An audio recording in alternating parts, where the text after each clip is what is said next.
Yo, yo, yo. Welcome in, friends, to another edition of Launching Long Shots. My name is Joe Idone here, as you see, scrolling right across the bottom of your screen. If you're joining us on YouTube or any other video platform, we appreciate you. It's sponsored by the great folks over at RotoBaller. All an abundance, a wealth, an ocean of content is available this week for the Valspar Championship held at the Copperhead course in Innisbrook Resort, just over in West Florida, about 3 hours from me. I was on site with the players last week, spending some nice family time this week. Weird lighting situation in the office today. I'm recording this very early in the morning. Apologize that it's not the best background vibe for me, but hope that you enjoy this long shot segment. As always, it's been the season of long shot. Scotty Scheffler's kind of here to ruin that, but the good news, friends, not here this week. Xander Schauffele atop the odds board, and we know his track record for winning big tournaments. Let's see if we can nab a winner on the last leg of the Florida swing. I've got 3 bombs for you this week. Okay. Caveat on the first one. He's 55-1. Took that bet this morning. Love it. It's my favorite play of the entire week for the Valspar Championship, so I could not include it in this segment because I wanted to go into a little bit of detail about why this is my favorite pick of the week. 55-1 outright on the odds board. The man is top 5 ball striker in the entire field. I believe he ranks 7th off the tee. He is 2nd in strokes gain approach over the last 24 rounds played, which essentially encapsulates the past 6 to 8 tournaments played for this player. He is well above average in ball speed off the tee. Let me see here if I can get the exact numbers for you. Ball speed numbers are about 5 miles per hour above tour average. He is also more accurate. That's the thing that many people forget about this player is they consider him to be a bomber. He's one of the top 10 longest in the entire field, but he's top 30 in accuracy. And that is a rare combination that will suit you extremely well around the Copperhead course.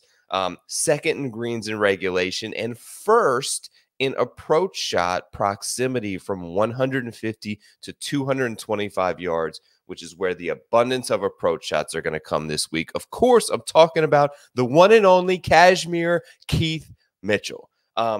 Keith Mitchell had an awful weekend putting at the Players Championship. Let's look at this. Round 3.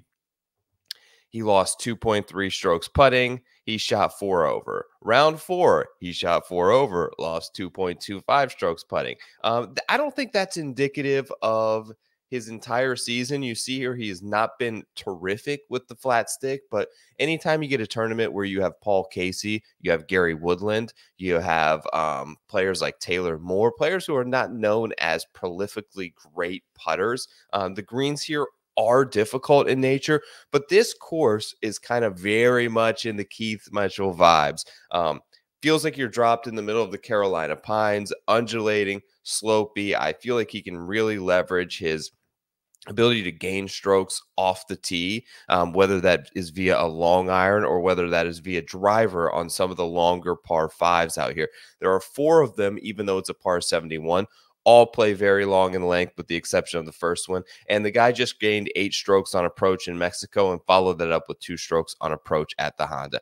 55-1 is the best number I found out there on Keith Mitchell. Like I mentioned, it's sort of flirting that long shot range, but show me a 55-1 ticket in any other sport and it will without a doubt be considered a long shot opportunity.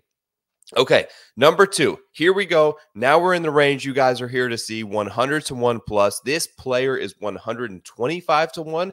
I followed him for an abundance of play last week at the Players Championship because, as you guys know, I'm Team Denny McCarthy for life.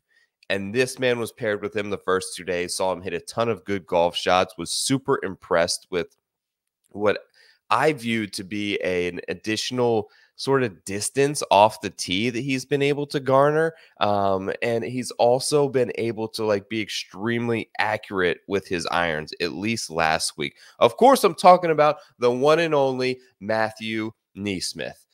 Played good golf last week. T26 at the Players Championship. Had been really up and down before that, but I like him coming back to the Valspar. Let's see if we can go back. It was not last year. I believe it was 2022. There it is, T3. I remember vividly Matthew Neesmith being in the final round. And you see here before he did so, he was not exactly in great form that year either, but he had an unbelievable approach week. He talked a lot about things that I'm very interested in positivity and energy and mental health and forgiving yourself and being in a good headspace when you play professional golf.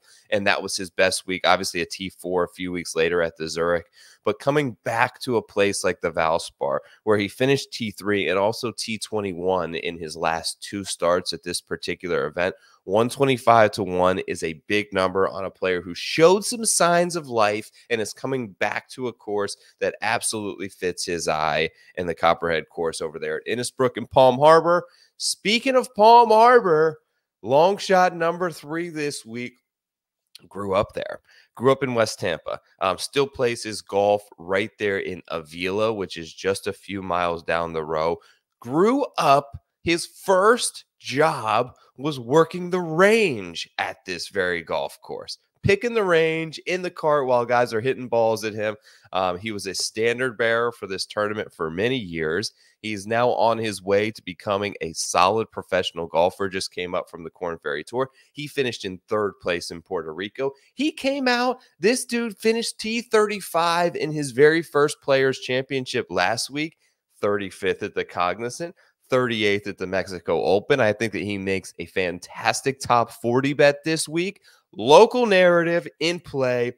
Jimmy Stanger, baby. This dude is an absolute vibe. He's got a little, this picture doesn't do it justice. I seen him last week. He's got a little Jake Knapp flow going on. He was excited. He was enthusiastic. He was fist bumping fans. He is really relishing and enjoying his time as a professional player. The approach play is solid. The off the tee game checks out. He is relatively long, as you see here, 176 mile an hour ball speed. He is a great putter. He understands this course. He's in good form. He's in good shape, and he's 200-1 to win the Valspar Championship. You can catch a big top 40 price on him. I like the top 20 market on Matthew Neesmith. And of course, I'm just going straight outright.